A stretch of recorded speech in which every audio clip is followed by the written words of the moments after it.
Third है date is from vicinal डाइहैलाइड्स। तो आप पीछे एल्कीन्स के जनरल मेथड्स देखो, वहाँ पे भी विसिनल डाइहैलाइड से हमने एल्कीन भी बनाया था, लेकिन वहाँ विसिनल डाइहैलाइड का हमने डीहेलोजिनेशन करा था, यानी रिमूवल ऑफ X2।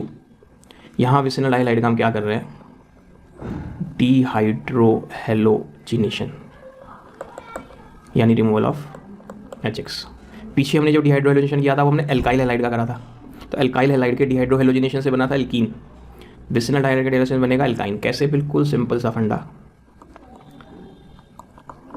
यही तो है विसिनल डाइहैलाइड। X की जगह आप Cl लगा लो, Br लगा लो, I लगा लो। तो एल्कोहलिक एल्कोहलिक KOH से डिहाइड्रोहेलोजिनेशन होता था, कहीं से Cl और उसके पड़ोस वाली कार्बन से H निकल जाता था, तो क्या बन जाएगा, हाँ या नहीं। अब इसमें फिर से आप डिहाइड्रोहेलोजिनेशन कर दो। अनुकृति जी समझ आ रहा है नहीं, फिर से यहाँ ClH निकालो तो क्या बन गया, अभी नहीं आ रहा है आपका कौन सा एल्कीन, एल्कीन छूट में क्या छूटा था,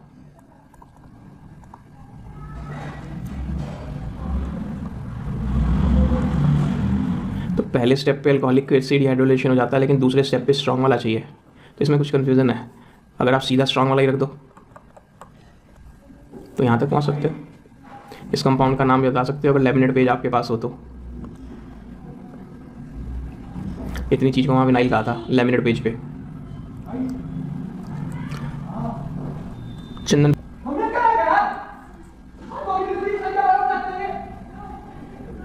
एल्कोहलिक मतलब हमने एल्कीन्स में भी किया था कि हमने अल्कोहल लिया इथेनॉल, उसमें KOH घोल दिया, तो that is called alcoholic KOH, और वो डिहाइड्रोहेलोजिनेशन करा था।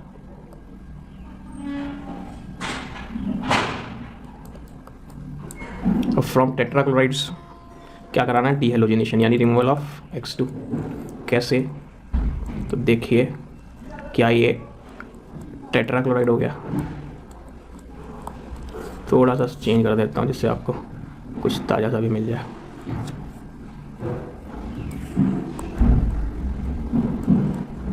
तो ये भी टेट्राक्लोराइड ही है। अब अगर आप इसे जिंक के साथ हीट करते हो तो एक Zn 2 Cl लेकर ZnCl2 बना लेगा, और इन दोनों के बीच में डबल बॉन्ड आ जाएगा जब ये दोनों Cl हटेंगे, और एक दूसरा Zn, तो यहाँ पर CH सिंगल बॉन्ड CH3, इसके 2 बॉन्ड हटा दिए ऊपर नीचे का, इसके भी 2 हटा दिए, तो ये अपनी वैलेंसी ऐसे ही शांत कर सकते हैं।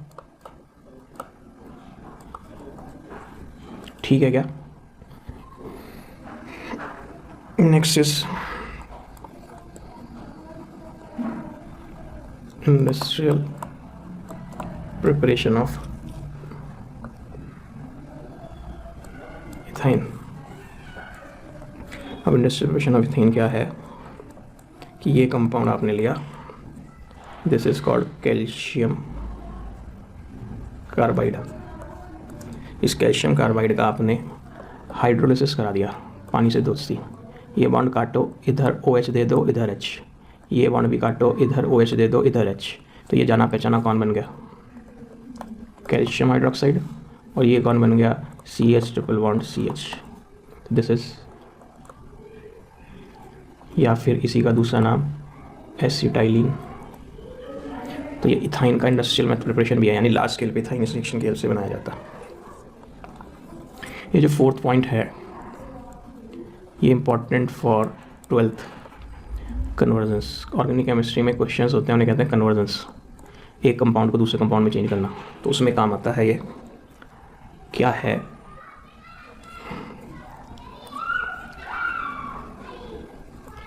लोअर एल्काइन टू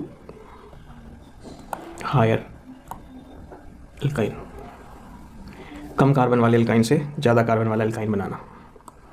तो RC ट्रिपल बॉन्ड CH, क्या ये कार्बन sp हाइब्रिडाइज है, क्या इसमें मैक्सिमम S करेक्टर है, कितना, 50%।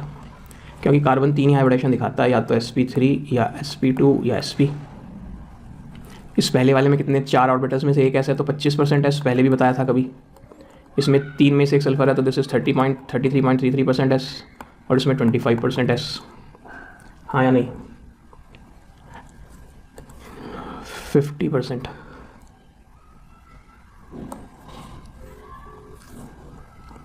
50% एस, हाँ या नहीं? अब 50% एस होने पर, मैक्सिमम एस करेक्टर होने पर, ये क्या हो जाता है? Most electronegative. मोस्ट इलेक्ट्रिक मतलब इन तीनों तरह के हाइब्रिडाइज कार्बन में से, क्योंकि एस की शेप ऐसी होती है और पी की शेप ऐसी होती है। मान लो यहाँ को न्यूक्लियस है तो किसमें इलेक्ट्रॉन ज़्यादा घुसे जा रहे हैं? क्लाउड। इसके न्यूक्लियस में महसूस होंगे, इसमें। कॉमन सेंस लगाओ फिजिक्स की या मैथ्स की, को बोलो। मैं कह रहा हूँ कार्बन एस ऑर्बिटल ऐसा होता है स्फेरिकल, पी ऐसा होता है डम्बल। इलेक्ट्रॉन क्लाउड ज़्यादा अट्रैक्टेड इसके न्यूक्लियस में हो रहा है या इसके न्यूक्लियस में हो रहा है? एस में। तो जब इसमें इलेक्ट्रॉन क्लाउड न्यूक्लियस की तरफ ज़्यादा अट्रैक्ट होता है, महसूस हो रहा है, यानी एस करेक्टर जितना ज़्यादा होगा उतनी ज़्यादा इलेक्ट्रोनेगेटिविटी होगी। इसमें एस करेक्टर मैक्सिमम है तो ये मोस्ट इलेक्ट्रोनेगेटिव होगा, और जब ये इलेक्ट्रोनेगेटिव होगा तो ये शेड पेयर को अपनी तरफ खींच लेगा। इधर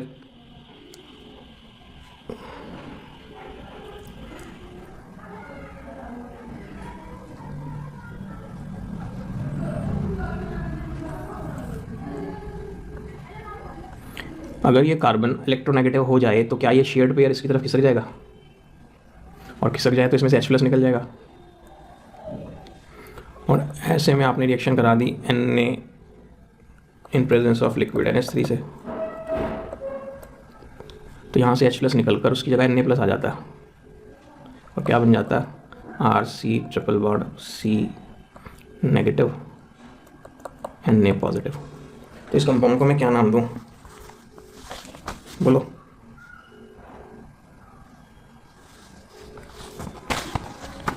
क्या कह रहे हो? सोडियम एल्काइनाइड, Na और NaNH2 से। क्या नाम हो गया? सोडियम। और ये पूरा नेगेटिव है ना, एल्काइन है तो एल्काइन का नेगेटिव हो गया तो एल्काइनाइड। अगर ये इथाइन होता तो सोडियम इथाइनाइड, प्रोपाइन होता तो सोडियम प्रोपाइनाइड। वहाँ आ रहा हूँ मैं, आप घबराओ मत, वो पूरा आर्टिकल करा रहा हूँ, एसिडिक नेचर ऑफ एल्काइंस। अब ये कौन है?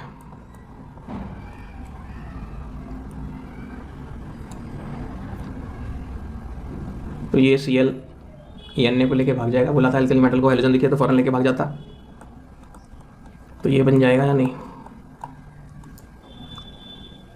ये Cs। तो इसमें अगर N कार्बन थे तो इसमें कितने हो गए? एक ये वाला C भी तो आ गया। अगर मैं यहाँ C2H5 से लगा देता तो यहाँ C2, यहाँ 2 बढ़ जाते हैं। यहाँ मैं C3H7 लगा देता तो लोअर एल्काइन को हायर एल्काइन में बदल दिया नहीं? है ये भी एल्काइन, है ये भी एल्काइन। अभी भी नहीं आई क्या रिएक्शन समझ?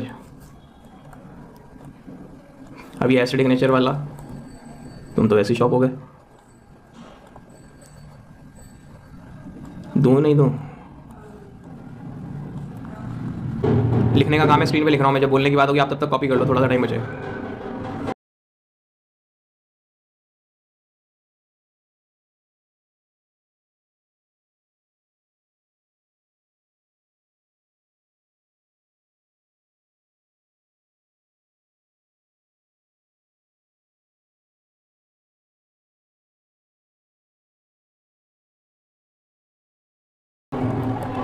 बोलो समझे क्या?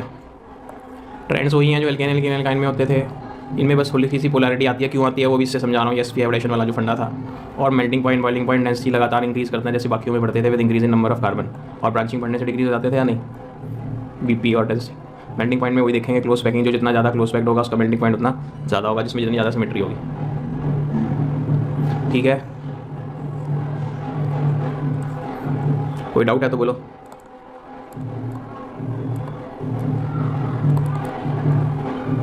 सानवी सिंगल जी कहाँ थे आप?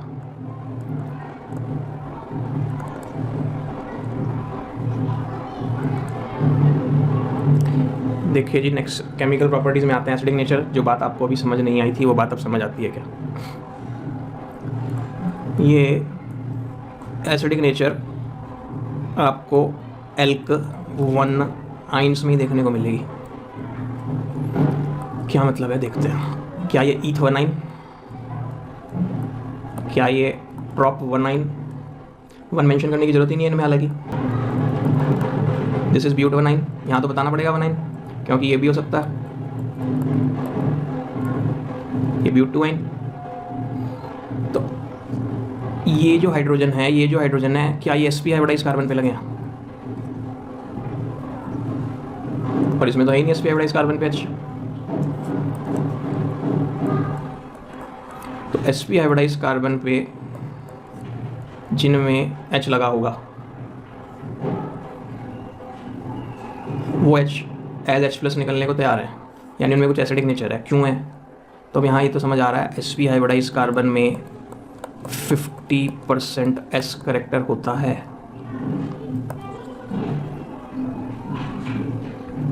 और जब उसमें 50% S करेक्टर होता है तो मैक्सिमम S करेक्टर है। C की शेप स्फेरिकल होती है, P की शेप डम्बल होती है, तो इसमें सब तरफ से इलेक्ट्रॉन क्लाउड सिमेट्रिकली न्यूक्लियस की तरफ अट्रैक्ट हो रहा क्या? और इसमें सिमेट्रिकली क्लाउड अट्रैक्ट हो रहा क्या? यहाँ से तो कुछ अट्रैक्ट करने को है ही नहीं, इधर से हो रहा, इधर से हो रहा, वो भी सिमेट्रिकल नहीं है, तो फैला फैला सा हो गया क्या? डिस्टॉर्टेड सा हो गया क्या? तो ज़्यादा बढ़िया से इलेक्ट्रॉन क्लाउड कौन अपनी तरफ खींचते होंगे? S ऑर्बिटल वाले इलेक्ट्रॉन्स खींचते होंगे न्यूक्लियस की तरफ, या P वाले? पेनिट्रेशन इफेक्ट वर्ड से लिंक कर लो। पेनिट्रेशन इफेक्ट S में ज़्यादा था, P में S में ज़्यादा था। तो जब यहाँ जो sp हाइब्रिडाइज ऑर्बिटल है उसमें S करेक्टर मैक्सिमम है, तो उसका S ऑर्बिटल करेक्टर मैक्सिमम होने की वजह से ये शेयर्ड पेयर को मैक्सिमम अपनी तरफ खींच रहा होगा क्या? इसमें से H+ सबसे ज़्यादा निकलने की संभावना होगी क्या? आया भी या नहीं?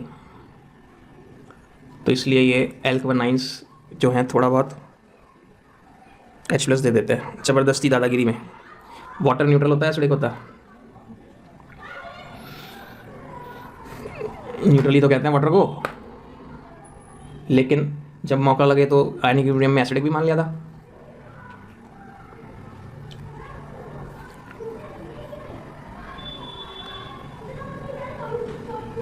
तो अगर मैं आपसे पूछूं वाटर ज़्यादा एसिडिक या एल्क-19,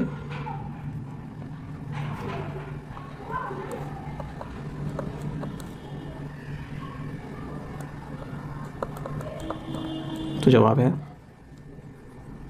तो अभी तो आप कह रहे थे वाटर न्यूट्रल है, लेकिन एक बार को इसे H+ देना पड़े और इसे भी H+ देना पड़े तो वाटर आसानी से H+ दे देगा। इसकी H+ देने की टेंडेंसी वाटर से भी कम है, क्योंकि इसमें H तो हाईली इलेक्ट्रोनेगेटिव वो कुछ हो रहा। तो आप समझ गए किस सेंस में बात हो रही है कि इसमें एसिडिक कैरेक्टर समझो ना ही है, ना के बराबर ही है। तो 2-4 रिएक्शनों में ऐसे H+ की जगह Na+ आ जाएगा, Ag+ आ जाएगा, Cu+ आ जाएगा। इसका जस्टिफिकेशन निकाल दिया उन्होंने ज़बरदस्ती में, समझो। अब इसी रिएक्शन बात से रिलेटेड इसकी 3 रिएक्शंस इन्होंने कर दी। ये अगर आपके पास Hc ट्रिपल बॉन्ड CH है और ये आपके पास CH3C ट्रिपल बॉन्ड CH है, तो इसकी रिएक्शंस आप कराने जा रहे हैं, मान लो Na से या फिर NaNH2 से। तो Na के साथ NaNH3/NH3 भी लिख देते हैं, क्योंकि NaNH3 मिलके Na और NH3 मिलकर अंदर आपस में रिएक्ट करके NaNH2 बना लेते होंगे, हाइड्रोजन गैस रिलीज कर देते होंगे। खैर, तो ये बेसिक नेचर के मानने जा रहे हैं। यहाँ से H+ निकल जाए तो Hc triple bond C negative, Na positive, तो बोलूँ सोडियम इथाइनाइड। फिर से इसकी रिएक्शन करा दूँ तो इधर वाला H भी H+ निकल जाए तो क्या बन जाए? NaC triple bond CNA। चाहे 2 नेगेटिव लगा के दोनों पे Na+ लगा दो, तो इस बार क्या कहना पड़ेगा? मजबूरन डाइसोडियम इथाइनाइड। आया भी या नहीं? इसकी करा दूँ तो इसमें तो एक ही एसिडिक है, उधर तो है नहीं, क्या होगा? CH3C triple bond C। चाहे नेगेटिव लिख के Na+ लिख दो, चाहे ऐसे दिखा दो, तो जैसे सोडियम प्रोपाइनाइड। अब इसका रिएक्शन आप अमोनिकल CuCl से कराओ, अमोनिकल CuCl से कराओ, तो इसमें से Cu+ निकलने को तैयार बैठा रहता, तो वो Cu+ H+ को धक्का देके क्या बना ले? CuC ट्रिपल बॉन्ड Cu, मैंने पहले एक एक भी बना सकते थे, तो इससे क्या हो गया, डाई कॉपर इथाइनाइड या नहीं। और ये कॉपर जो होता है वो रेडिश ब्राउन कलर का होता है, तो यहाँ क्या बन जाएगा, CH3C triple bond C negative Cu positive, copper propynide, ये भी कैसा, रेडिश ब्राउन। और मैं अगर इसकी रिएक्शन अमोनिकल AgNO3 से करा दूँ तो इसमें Ag प्लस बैठा तैयार, एक चाहूँ तो सिल्वर इथाइनाइड, दोनों साइड कर दूँ तो डाई सिल्वर इथाइनाइड,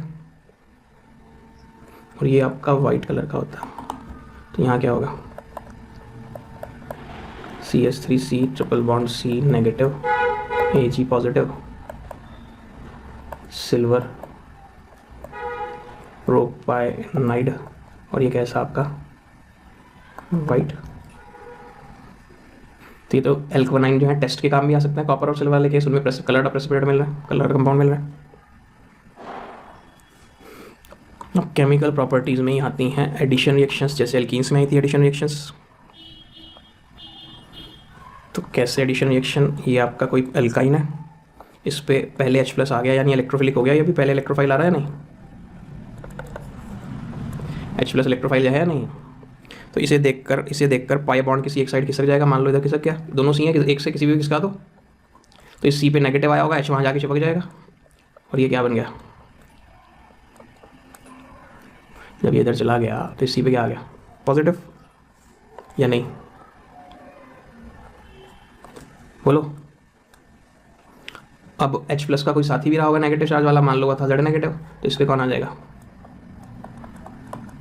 तो Z का नेगेटिव और C का पॉजिटिव न्यूट्रल, तो बुद्धू बना रहा है हमारा, कुछ नहीं कर रहा। एडिशन ऑफ हेलोजेंस पढ़ चुके, एल्कीन में एक बार ऐड हुआ था, इसमें 2 बार ऐड होगा, प्लस ब्रोमीन, पहले तो CH डबल बॉन्ड CH एक Br, फिर दोबारा प्लस ब्रोमीन कर दो तो CH Br Br Br Br, हाँ या नहीं,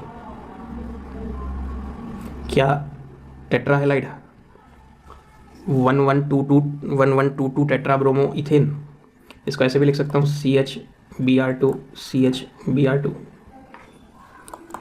नेक्स्ट वाली रिएक्शन आप कर चुके हो, एडिशन ऑफ H2, कुछ याद आया, हाइड्रोजनेशन बिल्कुल सही, अगर आप इसका हाइड्रोजनेशन पैलेडियम कार्बन के मिक्सचर में करते थे तो गाड़ी एल्कीन पे रुक जाती थी, और चाहे तो इसका और चाहे इसका अगर hydrogen in presence of palladium करते थे खाली, पैलेडियम की जगह निकल प्लेटिनम भी ले सकते हो, तो आपका सीधा इथेन बन जाता था या नहीं। तीसरा एडिशन ऑफ H2O, तो एडिशन ऑफ H2O किससे होता है, ये important for class 12th also. Addition of water जो होता है वो H2SO4 प्लस HgSO4 की प्रेजेंस में होता है, इसको शॉर्ट में ऐसे भी लिख देते हैं खाली H प्लस और Hg2 प्लस। कैसे इम्पॉर्टेंट रिएक्शन है, CH ट्रिपल बॉन्ड CH, और ये इन जनरल कोई और एल्काइन, तो जब आप इसमें H प्लस OH नेगेटिव करते हो, वाटर ऐड हो रहा है किसकी प्रेजेंस में, H प्लस, और खाली इतना भी लिखा आ जाए तो आपने अपने आप ही समझना है कि भाई इसमें पानी होगा, इसमें पानी ऐड होगा, समझ रहे हो, अपने आप ही सोचना है ये H प्लस और OH नेगेटिव, ये H प्लस और OH नेगेटिव अपने आप ही सोचना कि वहाँ होगा ही, तो negative part will go to that carbon which has lesser H, ये तो दोनों ही एक्स हैं, किसी पे भेज दो, तो एक पे CH2 आ जाएगा और एक पे OH आ जाएगा। याद करके देखो ये इनॉल है क्या, इन और इन वाले कार्बन पर ही OH हो तो उसे इनॉलिक फॉर्म कहते थे, और वो क्या करता था, और टॉटोमेरिज्म करने पर H इधर आ जाता था और डबल बॉन्ड इधर आ जाता था, प्रोडक्ट क्या बन गया, CH3CHO, this is acetal acetaldehyde. और अब RC, अब OH negative will go to that which has lesser number of H, तो इन दोनों में लेसर H इस पे है, तो इस पे आएगा OH, this will be CH2, this is again in all, फिर से टॉटोमेराइज, EH इधर आ जाएगा, डबल बॉन्ड इधर चला जाएगा, it will be RCO CH3 क्या कीटोन। तो इथाइन अकेला एल्काइन है जो एल्डिहाइड देता है, बाकी दुनिया के किसी भी एल्काइन पे अगर आप वाटर ऐड करेंगे तो फाइनल प्रोडक्ट कोई ना कोई, तो ओनली इथाइन के केस में एल्डिहाइड मिलता है एकमात्र एसिटाल्डिहाइड, बाकी सब में कीटोन मिलता है। बताइए आ गया क्या, कोई दिक्कत मेरा ख्याल नहीं। अब मेरा ख्याल इसकी लास्ट रिएक्शन एल्काइंस की पॉलीमराइजेशन। तो पॉलीमराइजेशन में 3 इथाइन लिए और रेड हॉट मेटल ट्यूब से निकाल दिए, टेम्परेचर भी 873 केल्विन। तो क्या हुआ, इथाइन तो गैस होती है, तो एक पाइप लिया, पाइप कैसा था, मेटल का बना हुआ, गर्म करके उसे कितना बना दिया 873, इधर से इथाइन गैस भेजी, इधर से बेंजीन निकला, हो गया जादू। इधर से इथाइन गैस भेजी, इधर से बेंजीन निकला।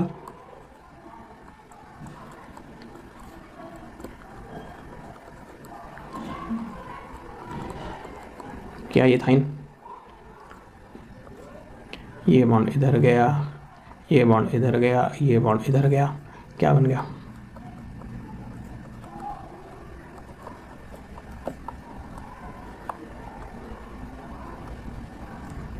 यहाँ कितने बॉन्ड रह गए, 2, यहाँ 1, यहाँ 2, यहाँ 1, यहाँ 2, दिस इज बेंजीन। तो ये से पॉलीमराइजेशन लिख रहा है मेरा, बस चलता, मैं तो कहता ट्राइमराइजेशन, 3 जने एक साथ मरे, अगर n मर जाए अब कहना चाहिए पॉलीमराइजेशन, तो इसको बोलूँ साइक्लिक पॉलीमराइजेशन एक बार को, साइक्लिक ट्राइमराइजेशन। और अगर लीनियर तो क्या होगा, CH डबल बॉन्ड CH, इधर इधर निकलेगा एक टूट के, एक और लिख लो CH डबल बॉन्ड CH, ऐसी चीज़ बार बार जारी होगी। तो मुझ में यहाँ 2n लिखना चाहिए अगर मैं एग्जैक्ट बैलेंसिंग पे हूँ तो, लेकिन वो कह रहा हज़ारों लाखों में कोई फ़र्क नहीं पड़ता, आप इतनी बैलेंसिंग पे ध्यान दो ना दो। ये लीनियर हो गया क्या, और लीनियर में भी देखना इसमें गाना चल रहा होगा single double single double single double single double single double single double single double के गाने को क्या कहते थे, कॉन्जुगेशन। तो ये बोलूँ कॉन्जुगेटेड पॉलीइन, इन बार बार रिपीट होना, इन सिंगल डबल सिंगल, तो इसको कॉन्जुगेटेड पॉलीइन कह सकते हैं। तो पॉलीमर्स मोटे मोटे तौर पे क्या, प्लास्टिक्स जैसे जितनी भी प्लास्टिक्स हैं सब पॉलीमर है, गुड कंडक्टर ऑफ इलेक्ट्रिसिटी या bad conductor of electricity. Low madam,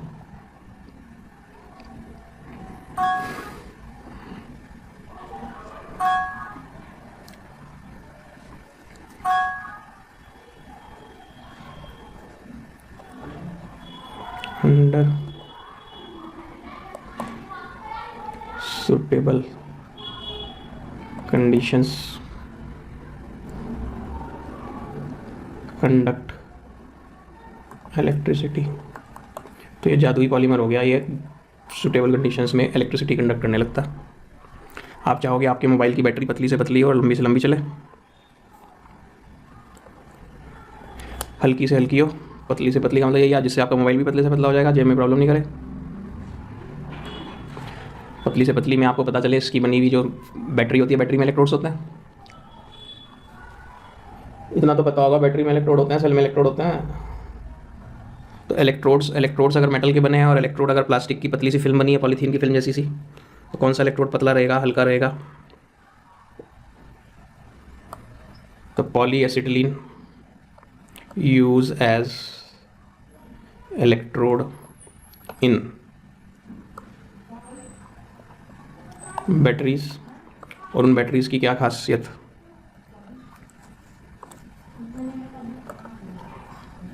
higher conductance. फायदे की बात क्या, कि मेटल इलेक्ट्रोड्स के मुकाबले में इनमें कंडक्टेंस ज़्यादा है, हायर कंडक्टेंस देन मेटल। फिर लाइटर मेटल सेल की भी है, ये भी फ़ायदे की बात। और सबसे बड़ा फ़ायदा तो सारी फ़ायदे हो गए। तो लिथियम आयन बैटरी होती है आपके मोबाइल्स में ज़्यादातर, लिथियम आयन बैटरी सुना है ना। जो electric car, electric scooter, electric bike सब में ज़्यादातर सब में लिथियम आयन बैटरी आ रही है। किसी ने लिथियम पॉलीमर बैटरी भी नाम सुना? किसी किसी मोबाइल में आती है लिथियम पॉलीमर बैटरी, किसी किसी बैटरी बैंक में लगी आती है लिथियम पॉलीमर बैटरी। तो मैं ये नहीं कह रहा वो यही होती है, मुझे नहीं पता इतनी गहराई से, लेकिन हाँ लिथियम पॉलीमर बैटरी ज़रूर होती है। और लिथियम पॉलीमर बैटरी की जो लाइफ होती है वो लिथियम आयन से भी ज़्यादा होती है। पता है क्या हमें, या मेरे सुर में सुर मिलाया?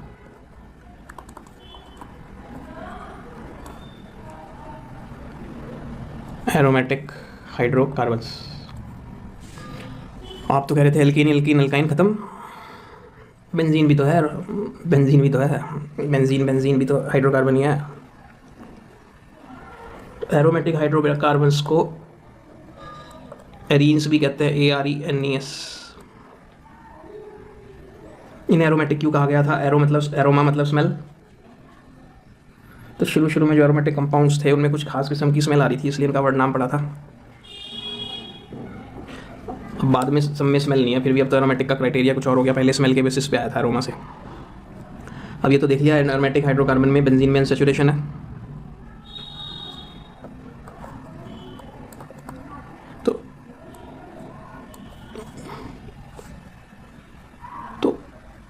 तो अगर अनसैचुरेशन है तो आसानी से एडिशन रिएक्शंस दिखाने चाहिए।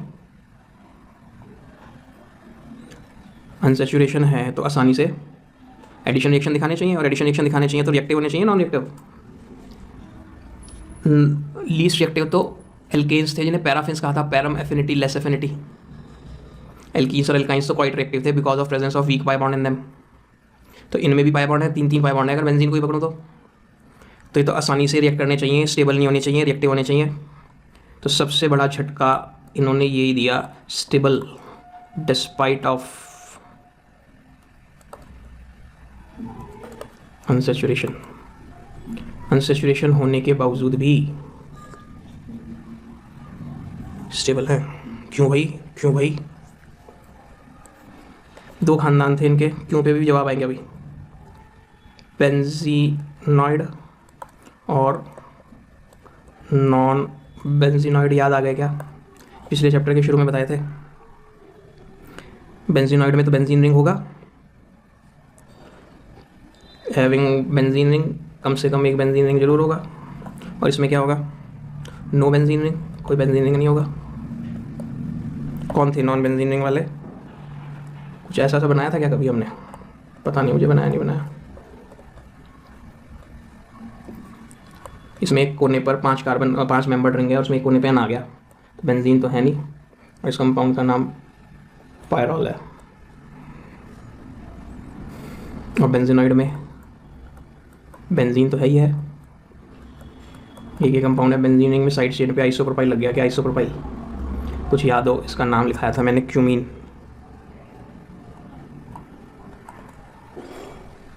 ठीक है क्या? सिंगल है माता, जहाँ तक इसमें मैं कंफ्यूज हो गया लिखते लिखते। बोलो, ये बात अभी हवा में रह गई, स्टेबल डिस्पाइट ऑफ अनसैचुरेशन वाली। करेंगे अभी, आज तो नहीं टाइम बचा।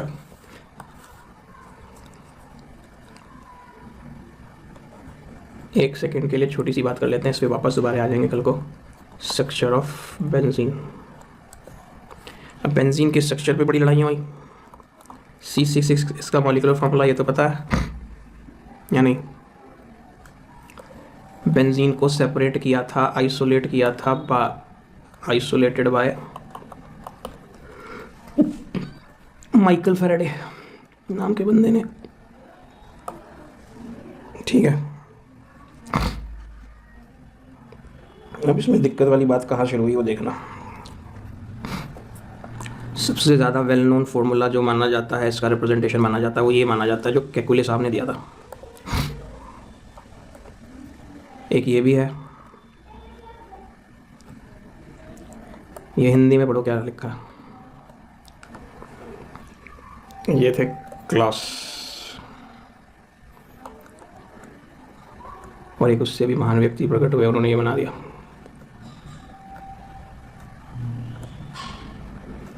ये थे बेयर साहब, BAEYER, कैकुलेस। अब कैकुले साहब के प्रपोजल को भी ऑब्जेक्शन आ गए। कैकुलेस फॉर्मूला या कैकुलेस प्रोजेक्शन क्या आ गए? लोगों ने कहा अगर डायब्रोमोबेंजीन बने, ऑर्थो डायब्रोमोबेंजीन, तो ऑर्थो डायब्रोमोबेंजीन दो तरह की हो सकते हैं। ऑर्थो दो तरह के दिख रहे हैं या एक ही तरह के दोनों? एक बार वो जिन पे BR लगा उनके बीच में डबल बॉन्ड है, एक बार वो जिन पे BR लगा उनके बीच में सिंगल है। But actually only one type of ortho dibromobenzene is found. असली में मिलता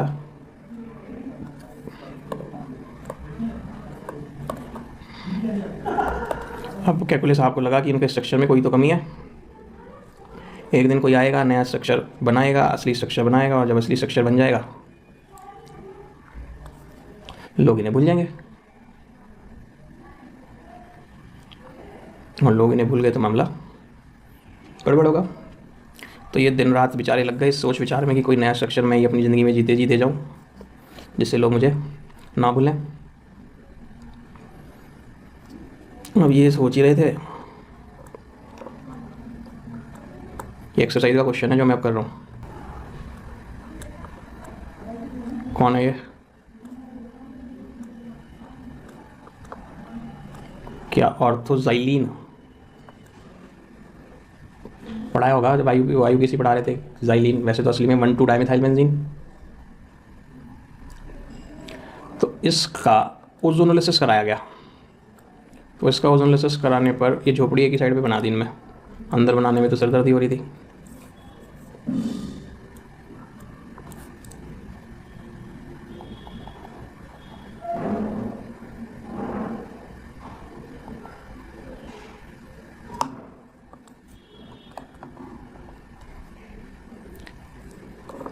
इसका भी ओजोनोलिसिस किया और इसका भी ओजोनोलिसिस किया।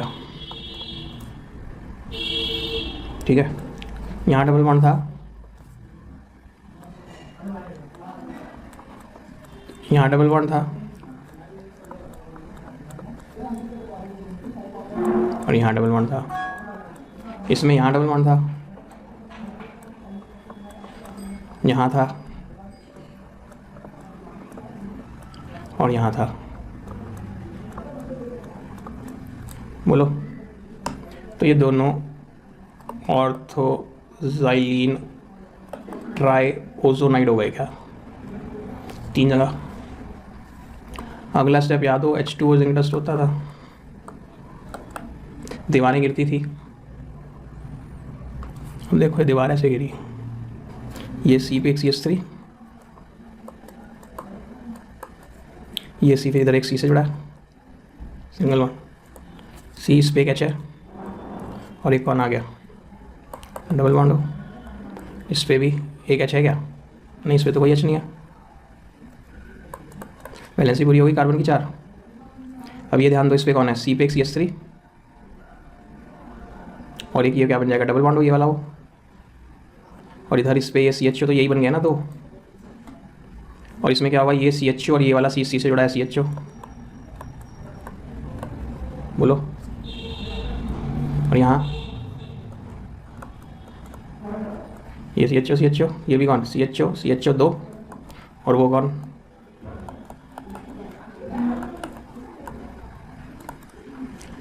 तो जब ऑर्थोजाइलिन ट्राइओजोनाइड का ओजोनोलिसिस किया पकड़ के, तो वहाँ पे आपको ये 3 तरह की चीज़ें देखो ओवरऑल। ये ग्लाइकॉल, ग्लाइऑक्सल, ये मिथाइल ग्लाइऑक्सल, और ये डाइमिथाइल ग्लाइऑक्सल।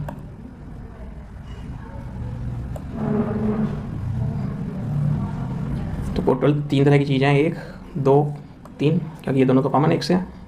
तो जब ऑर्थोजाइलिन का एनालिसिस किया तो ऑल 3 वर ऑब्टेन्ड। इसका मतलब ऑर्थोजाइलिन 2 तरह का था, 2 टाइप्स, देयरफॉर सपोर्टेड कैकुलस स्ट्रक्चर। अब कैकुलस साहब इसे सोचें तो खुश हो जाते होंगे, नहीं मेरा सही है, और इसे सोचे तो दुखी हो जाते होंगे, नहीं मेरा एक दिन गलत हो जाएगा। तो कुछ जुगाड़ लगाऊं तो कहते हैं वो एक दिन सोचते हुए सो गए टेबल पे, कहीं पे बैठे उन्होंने क्या देखा, एक बेंजीन रिंग है और उसके अंदर बीच में एक सांप बैठा है गोला सर्कल मार के, और उसका ये मुंह खुला हुआ है। वो अपने मुंह खोल के अपनी पूंछ को मुंह में बंद करता छोड़ता। कैकुलस साहब आँख खुले कहते हो गया।